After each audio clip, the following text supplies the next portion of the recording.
Hi everyone, in today's video we're going to look at how you can adapt your training for cold weather. Now, we are going to cover some of the really basic and obvious stuff that I'd hope you're doing anyway, but just worth mentioning. So obviously hats, gloves, ideally gloves with some sort of kind of windshield can work really well. Even if you get some mitten ones, it can feel a bit silly, but actually work really, really well. I've got a pair which are mittens, which, well, actually technically gloves. They have like a mitten kind of windshield on them. They're fantastic. It has really warm when it's high wind and cold. Scarves, buffs, arm sleeve, calf sleeves, leggings, all that good stuff. So obviously wrap up plenty warmer, but ideally do some layers so you can take some bits off as and when you warm up, because you inevitably will to some degree.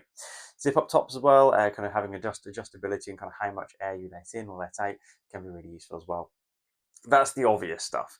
I say that is obvious again. Not everyone does it, but it's still really, really good to point out just in case.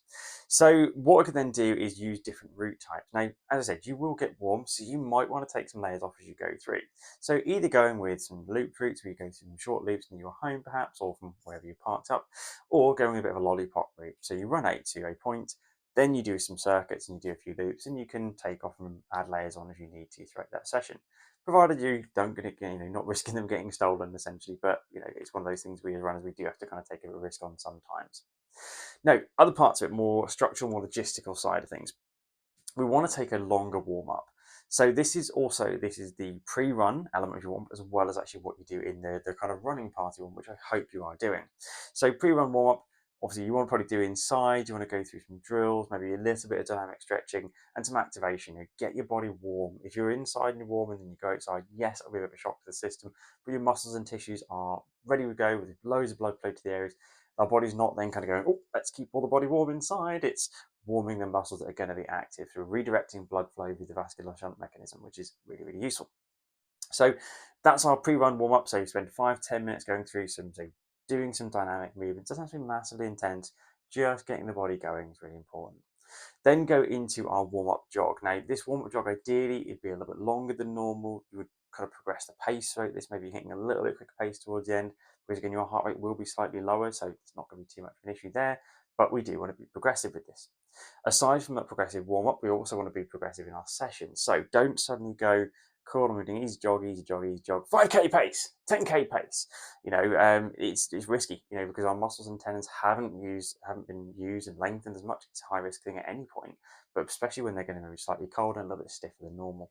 So what I would say is go through some strides, go through some slight builds at the pace, short repetitions, keeping control, but just giving the body a little bit of exposure to those stretching forces and those higher force production rates, and then go into your bigger session. Get everything really, really ready to work first off. And again, if you're taking a period where you group up, maybe on a club run, for instance, you stand around for it, talk about the session. Don't go into that first part of the session with the highest pace you're going to run. If you're doing say 5k and 10k alternating repetitions or something, or say cruise intervals of your marathon training, don't go in with say your half marathon pace or quicker start. Then go into the marathon pace. I would say go in easier, start off with, build back up and drop back down, build up and drop down again. So it's take it easier at the start, so we're not just kind of throwing things at it. Again, if you're interval training or you're doing some sort of longer stints and then having breaks, try and avoid your walk recoveries as much as you can. Avoid those statics, because your body will cool down quickly and again might stiffen up a bit. So I would try and structure them with slightly slower paces, maybe the efforts, or slightly longer repetitions of those slower paces, and then take some jog recoveries. It doesn't have to be kind of mad, but just keep yourself moving a little bit quicker. Don't make yourself cool down too much, and it won't be again such a shock to the system. You can cool down incredibly quickly. This recent winter we had -2, but wasn't a frozen ground at all, so you wouldn't know necessarily it was that cold. It did feel cold, but you will adapt much, much quicker than you might expect. The other side of this as well is icy weather. So yes, obviously if it's icy, you're not going to probably want to do your interval sessions. So look for your best surfaces you can run on, adapting the type of session you might want to do. Ideally you might want to do some efforts, but you don't know what parts of the road or the paths might be slightly icy. So you know what, just go and take it as it comes. If you can get them in at normal pace and it's safe to do so, fantastic.